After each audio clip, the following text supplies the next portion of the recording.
Hi friends, welcome to my channel. ಯಾರೆಲ್ಲ ಇನ್ನು ನನ್ನ ಚಾನಲ್ನ ಸಬ್ಸ್ಕ್ರೈಬ್ ಮಾಡಿಲ್ಲೋ ಪ್ಲೀಸ್ ಸಬ್ಸ್ಕ್ರೈಬ್ ಮಾಡಿ, ವಿಡಿಯೋಗೊಂದು ಲೈಕ್ ಕೊಡೋದನ್ನು ಮರಿಬೇಡಿ. ಇವತ್ತು ನಾನು ನಿಮಗೆ ಒಂದು ರುಚಿಯಾದ ತೊಂಡೆಕಾಯಿ ಪಲ್ಯನ ಮಾಡೋದನ್ನು ಹೇಳ್ಕೊಡ್ತೀನಿ. ಈ ರೀತಿ ಪಲ್ಯ ಮಾಡಿ ನೋಡಿ, ಎಲ್ಲರೂ ಇಷ್ಟಪಟ್ಟು ತಿಂತಾರೆ. ತುಂಬಾ ಸುಲಭವಾಗಿದೆ. ಈ ಪಲ್ಯ ಮಾಡೋದಕ್ಕೆ ಮೊದಲು ತೊಂಡೆಕಾಯಿನ ಬೇಯಕ್ಕೆ ಇಟ್ಕೋಬೇಕು. ಅದಕ್ಕೆ ಅರಿಶಿನ ಉಪ್ಪು ಹಾಕಿ ಚೆನ್ನಾಗಿ ಬೇಯಿಸಬೇಕಾಗತ್ತೆ. ಅದು ಬೆಂದಾದಮೇಲೆ ಒಂದು ಪಾತ್ರೆ ತಗೊಂಡು ಅದರಲ್ಲಿ ಒಂದು ಚಮಚ ಕೊಬ್ಬರಿ ಎಣ್ಣೆ ಹಾಕಬೇಕು.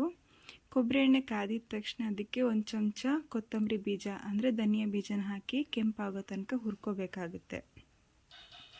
ಅದು ಚೆನ್ನಾಗಿ ಕೆಂಪಾದ ಮೇಲೆ ಅದಕ್ಕೆ 4 ಒಣಮೆಣಸಿನ್ಕಾಯಿ ಅಥವಾ ಬ್ಯಾಡಗಿ ಮೆಣಸಿನ್ಕಾಯಿನ ಸಹ ಸೇರಿಸ್ಬೋದು. ಬ್ಯಾಡಗಿ ಮೆಣಸಿನ್ಕಾಯಿನ ಸೇರಿಸಿದ್ರೆ ಒಳ್ಳೆ ಕಲರ್ ಬರುತ್ತೆ.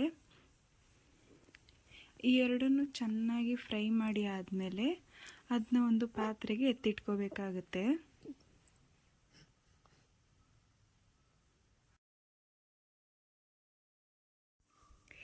ಈಗ ಅದೇ ಪಾತ್ರೆಗೆ ಒಂದು ಚಮಚ ಕರಿಮೆಣಸು ಅಂದರೆ ಕಾಳು ಮೆಣಸು ಮತ್ತು ಒಂದು ಚಮಚ ಜೀರಿಗೆ ಹಾಕಿ ಚೆನ್ನಾಗಿ ಘಮ ಬರೋ ತನಕ ಫ್ರೈ ಮಾಡ್ಕೋಬೇಕು.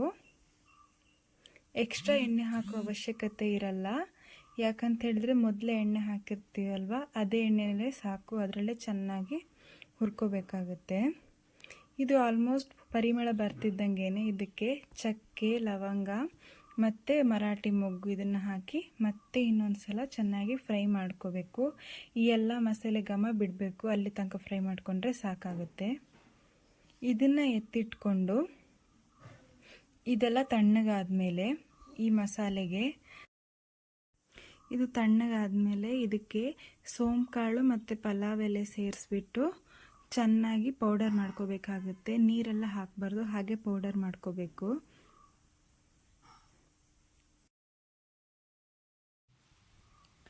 ಇದಾದಮೇಲೆ ಈ ರೀತಿ ಚೆನ್ನಾಗಿ ಪೌಡರ್ ಮಾಡ್ಕೋಬೇಕಾಗತ್ತೆ.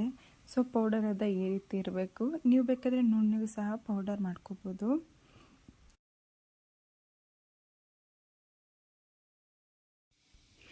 ಈಗ ಅದೇ ಪಾತ್ರೆಗೆ 2 ಚಮಚ ತುಪ್ಪ ಹಾಕಿಬಿಟ್ಟು ಮತ್ತು ತೆಂಗಿನಕಾಯಿನ ಹುರ್ಕೋಬೇಕಾಗತ್ತೆ. ತುಪ್ಪ ಚೆನ್ನಾಗಿ ಕಾಯಲಿ. ಕಾದಾದಮೇಲೆ ತುರಿದಿಟ್ಕೊಂಡಿರೋಂಥ ತೆಂಗಿನ ತುರಿನ ಹಾಕಬೇಕು. ಈ ತೆಂಗಿನ ತುರಿ ಹುರಿಬೇಕಾದ್ರೆ ಸ್ವಲ್ಪ ಅರಿಶಿನ ಸಹ ಸೇರಿಸ್ಬೇಕಾಗುತ್ತೆ.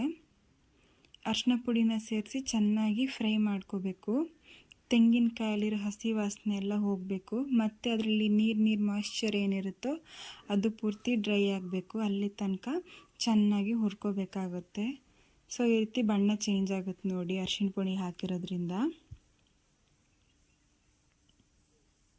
ಈ ತೆಂಗಿನ ತುರಿ ಚೆನ್ನಾಗಿ ಹುರಿದಾದ್ಮೇಲೆ ಇದಕ್ಕೆ ನಾವು ಫಸ್ಟ್ ಮಾಡಿಟ್ಕೊಂಡಿದ್ವಲ್ವ ಮಸಾಲೆ ಪೌಡರ್, ಅದನ್ನು 2 ಚಮಚ ಸೇರಿಸ್ಬೇಕಾಗುತ್ತೆ.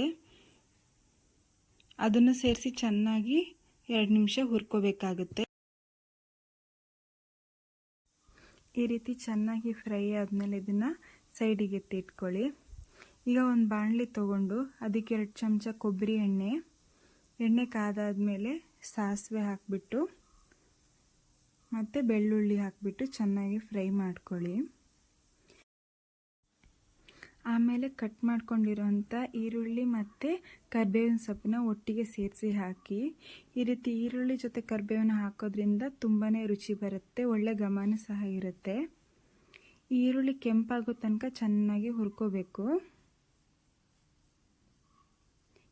ಈ ಹದಕ್ಕೆ ಬಂದರೆ ಸಾಕು.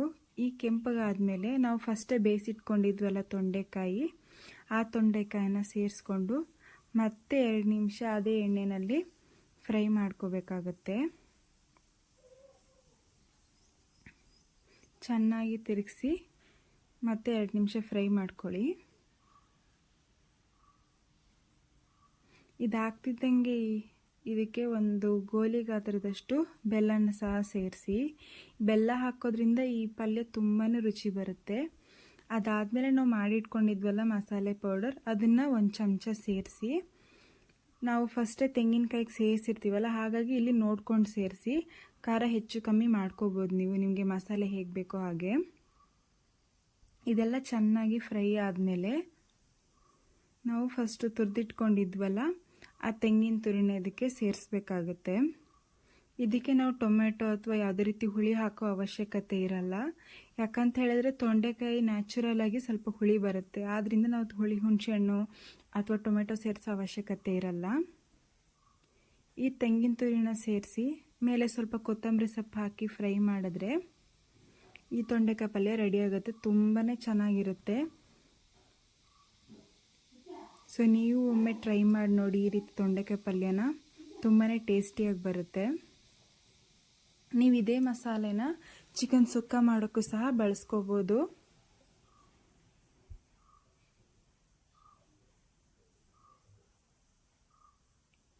ಸೊ ಈ ಡಿಶ್ನ ನೀವು ಮನೆಯಲ್ಲಿ ಟ್ರೈ ಮಾಡಿ ನೋಡಿ, ಹೇಗಿದೆ ಅಂತ ತಿಳಿಸಿ.